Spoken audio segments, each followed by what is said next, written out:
নমস্কার বন্ধুরা, কেমন আছেন সবাই? নিশ্চয়ই ভীষণ ভালো আছেন। আমিও ভীষণ ভালো আছি। Welcome to my cooking channel মায়ের সহজ রান্নায় সবাইকে জানাই স্বাগত। আজকে যে সবজিটা দিয়ে একটা রান্না করে দেখাবো, আপনারা দেখেই বুঝতে পারছেন এটা বিট। বিট কিন্তু ভীষণ উপকারী। বিট অনেকেই খেতে চায় না, বাচ্চারা তো একদম খেতে চায় না। নানা রকম পদ্ধতিতে তাদের খাওয়াতে হয়। বিটটাকে আমি খুব সরু সরু ছোটো ছোটো করে গ্রেট করে রেখে দিয়েছি। বিট দিয়ে আজকে যে রেসিপিটা করব, সেই রেসিপিটা খেলে কিন্তু জ্বরের মুখে বা যে সিজন চেঞ্জ হচ্ছে এই সময় একটু সর্দি টর্দিও অনেকের হয়, একদম মুখটা কিন্তু জিভের স্বাদটা পাল্টে দেবে, মুখটাও ছেড়ে যাবে। তার জন্য আমি একটাই বিট নিয়েছি, এটাকে আমি ছোটো ছোটো করে গ্রেট করে রেখে দিয়েছি। আমি এই রান্নাটার জন্য সর্ষের তেল নিচ্ছি। আপনারা সাদা তেলও নিতে পারেন, তবে সর্ষের তেলে কিন্তু রান্নাটা বেশি ভালো লাগবে খেতে। সর্ষের তেলটা গরম হয়ে গেলে আমি দেবো একটু কালো জিরে, কিছুটা রসুন আমি কুচি করে রেখেছি সেটা দিয়ে দেবো, 2-3টে কাঁচা লঙ্কাও কুচি করে রেখেছি সেটাও আমি দিয়ে দিচ্ছি। রান্নাটা কিন্তু ভীষণ সিম্পল, আর রসুনটা কিন্তু আপনারা বেটেও দিতে পারেন, কুচি করে দিলে মুখে পড়বে আর কিছুই না। একটু এটা ফ্রাই করে নেব। রসুন আর কাঁচা লঙ্কাটা ভাজা হয়ে গেছে, একদম পুড়িয়ে ফেলবেন না, এরকম ভাজাই ভালো লাগবে। যখন রসুনটা থেকে একটু গন্ধ বেরোবে তখনই দিয়ে দেবো আমি এই বিটটাকে। এইবারে বিটটাকে ভালো করে এই তেলের মধ্যে ভাজা ভাজা করতে হবে। রান্নাটা কিন্তু ভীষণ সিম্পল, কিন্তু খেতে ভীষণ ভালো লাগে। বিটের তরকারি, বিট গাজরের স্যালাড আপনারা অনেকেই খেয়েছেন, এরকমভাবেও করে দেখুন। আস্তে আস্তে শীতের সবজিগুলো সব উঠে যাবে, তার আগে এরকমভাবে খেয়ে দেখুন। আর বিট তো মিষ্টি, তা সত্ত্বেও যারা মিষ্টি দিতে চাইবেন অল্প একটু চিনি দিয়ে দেবেন। আমি এখন একটু নুন আর অল্প হলুদ দেবো এখানে।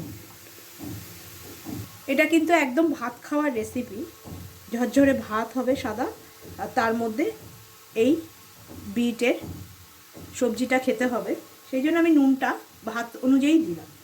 আমি সামান্য হলুদ দিচ্ছি, আপনারা চাইলে হলুদটা নাও দিতে পারেন। এইবারে কিন্তু বিটটাকে ভালো করে ঢেকে ঢেকে একদম ভাজা ভাজা শুকনো করে নিতে হবে। আর কিচ্ছু করার নেই, খুব সহজ আর চটজলদি রেসিপি। রোজ রোজ একঘেয়ে খাবার তো ভালো লাগে না, সেই জন্য এরকম রেসিপি কিন্তু ভীষণ উপাদেয়, খেতেও খুব টেস্টি। আমি এবার একটু ঢেকে রেখে দেবো যাতে বিটটা সেদ্ধ হয়ে যায় ভালো করে। প্রায় 7 মিনিটের মতো আমি ঢেকে ঢেকে এরকমভাবে বিটটাকে সেদ্ধ করে নিয়েছি। দেখুন বিটের কালারটা কিন্তু অনেকটা চেঞ্জ হয়ে গেছে। কেউ বুঝতেই পারবেন এটা লাল শাক না বিট। যারা একদম বিট পছন্দ করেন না তারা এই রান্নাটা করে খাবেন, খুব সুস্বাদু লাগবে। মোটামুটি আমার রান্নাটা কমপ্লিট হয়ে গেছে,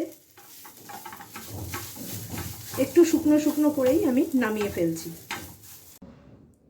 কত সুন্দর লাগছে দেখুন, বিটের একটি সুন্দর রেসিপি তৈরি হয়ে গেল। যারা বিট খেতে পছন্দ করেন না তারা রান্নাটা একবার করুন, একবার খেলে বারবার খাবেন। আর এটা কিন্তু আপনারা একদম গরম সাদা গরম ঝরঝরে ভাতের সাথেই খাবেন।